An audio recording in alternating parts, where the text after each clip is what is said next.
present. I literally asked if I could get somebody to help me because I don't feel well, and I'm already an hour and a half in, and you, Cashmere, you're just cashmering. You're just being you. You're all over the place. You're so fucking chaotic, and it's bizarre. The only person who probably doesn't see it is you. But that's not even a today thing. Why don't you know? Whatever. I'm sitting here because you didn't even think it mattered if we got Karanda's fucking interview in the first place. No, I didn't think, I don't think it's a huge deal. I don't think it's the end of the world, but I'd like to be involved because at the end product, we're trying to weave a whole story together. You think that you can put together a paper cut with what we already had when we just got a whole bunch of information. No, but that's what I was talking. Charlotte is the one who told me in the meeting to like start with the paper cut because we have to do the selects because it might not have time at the end because we have to rush through it. That's not me. I've been saying from the beginning, and when I need told script, you, I need this. Why don't I do two different versions? You write back a snippy thing like aggressive or whatever. What are you talking context. about? Two different versions are you talking about? I said, why don't I provide a script, one with Naya, one without, just in case she flip-flops, which is not out of a realm of possibility. We said fine with that and just never came, and that happens a lot, but that's fine. That just happened we just had that discussion like Friday. When was I going to do it? When I'm shooting? You're the one who offered it. I was did, like, fine, and we will, and it didn't that's what happen. we were going to happen. That's what we were going to get. But by then, if you're talking about a couple of days ago, by then we had Naya that we were definitely doing that. Exactly. So then there's no point of doing two. So I have no idea why we're bringing it up. Give me context if what the importance of that particular one. Because of what you're saying right now, you're saying that it was Charlotte, and I'm just like about the paper cut.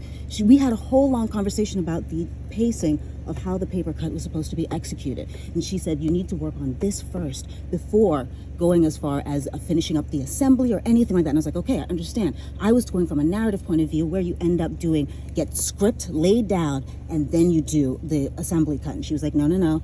Go in, make the paper cut, pull from your selects, use the words from your selects to fill it in. That's what Charlotte instructed me. And I was like, okay, I misunderstood the tempo or misunderstood the order. So even as you're saying that right now, why is it okay for you to go about things and know all these things and I don't know it, but it's okay for you to conduct yourself that way? No, I really thought that was what was being communicated to everyone because it wasn't told to me like, oh, it was brand new. And then I was like, oh, now I get why we don't have a script. It's because I'm the one dropping the ball, literally. Like, I don't understand the outburst and the over-the-topness. What outburst? Okay. No, I'm being very serious. Are you talking about right now how I'm angry? Yeah. Yes, because it's not justified. You're right. You're right. Not from that direction at least. But I'm not here to be sarcastic either. You always are. It's fine. I really am not. Okay. But I think that the way that I speak bothers you. How is that? I think it's because I am kind of direct, and it might be a little bit autism. I'm super direct, so why would I be mad about that? I prefer people to be direct. Okay, then I'm a little bit unsure then.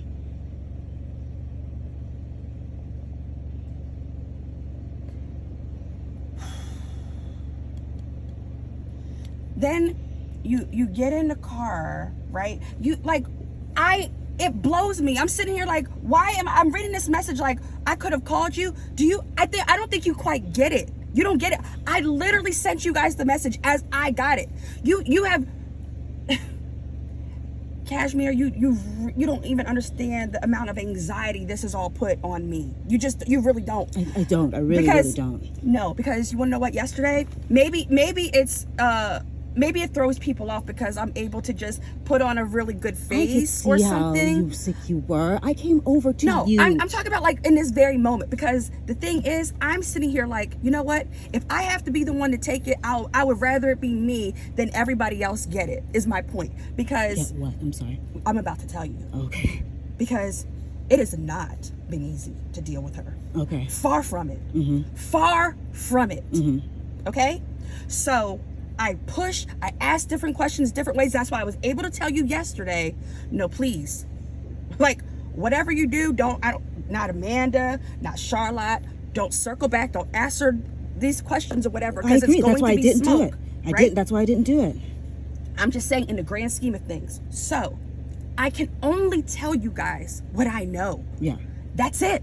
So even this morning, yesterday, in the middle of everything, I'm trying to ask her these questions, and she goes, oh, here you go again. She goes off of me. So I kept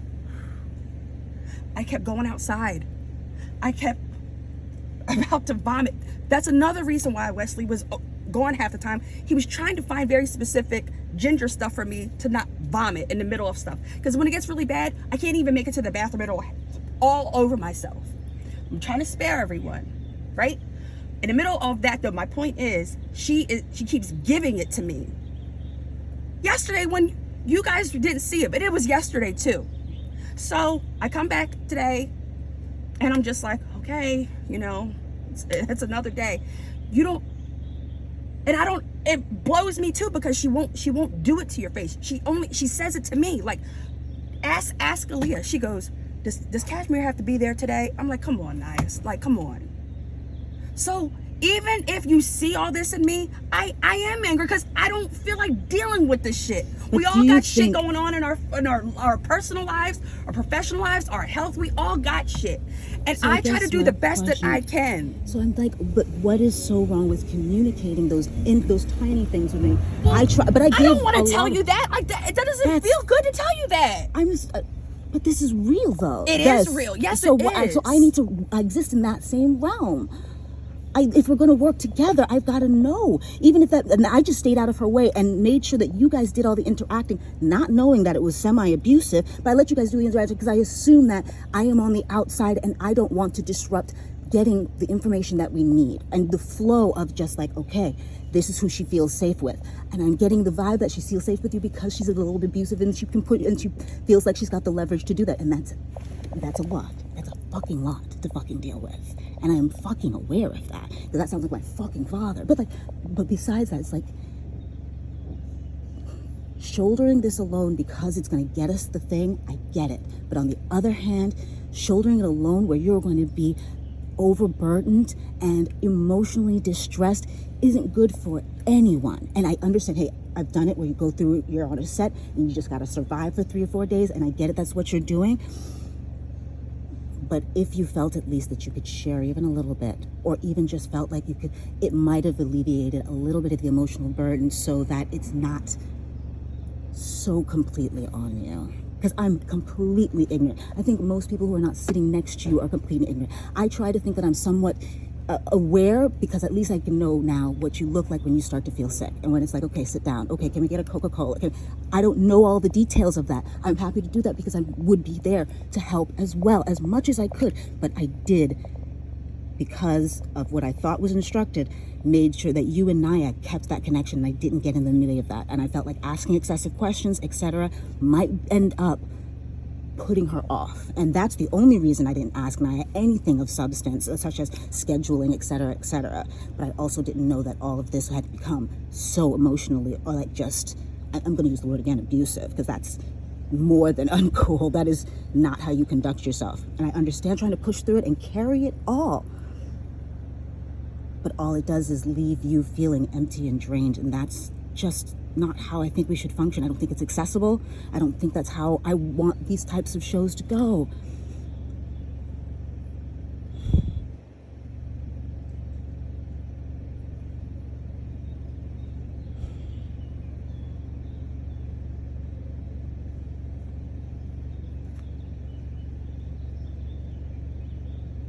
Now, I'm never going to be like, say no. I'm never going to be like da-da-da because I'm the first one.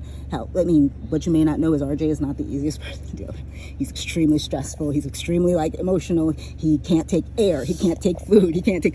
And I've just been, no, but we need you. I want your eye. I trust your eye. I trust your eye. That was a cakewalk. I mean, literally, the bedbug thing happened. He was in the background weeping. I just, it's... No one should have to carry it alone. That's why we're a team. That's all. That's all. You think I'm going to be mad that somebody doesn't want me? She's a little unstable. She's a little off. But we need this. I know.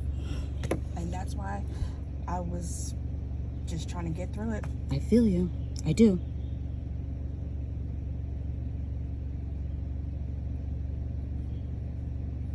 please know that when I said any of that, like, I think that you take a lot of the tones or terms or words as accusatory, and they really never are. Like the phrase, like, as advised, I just wanted to make sure they know she doesn't know this is the animation, but she was mad happy with it.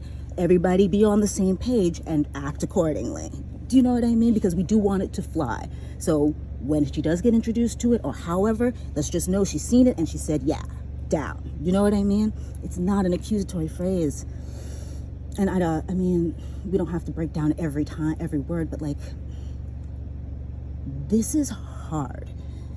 We're trying to do something completely new. Having a whole disabled crew and filming in general is not accessible.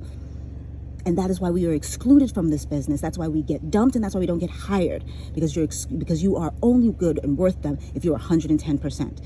And the only way we can combat that is to give each other grace perpetually. But I can't know what I don't know. Like the last shoot I was on, we're here writing a whole story about somebody who's got a limb difference. They have a prosthetic leg.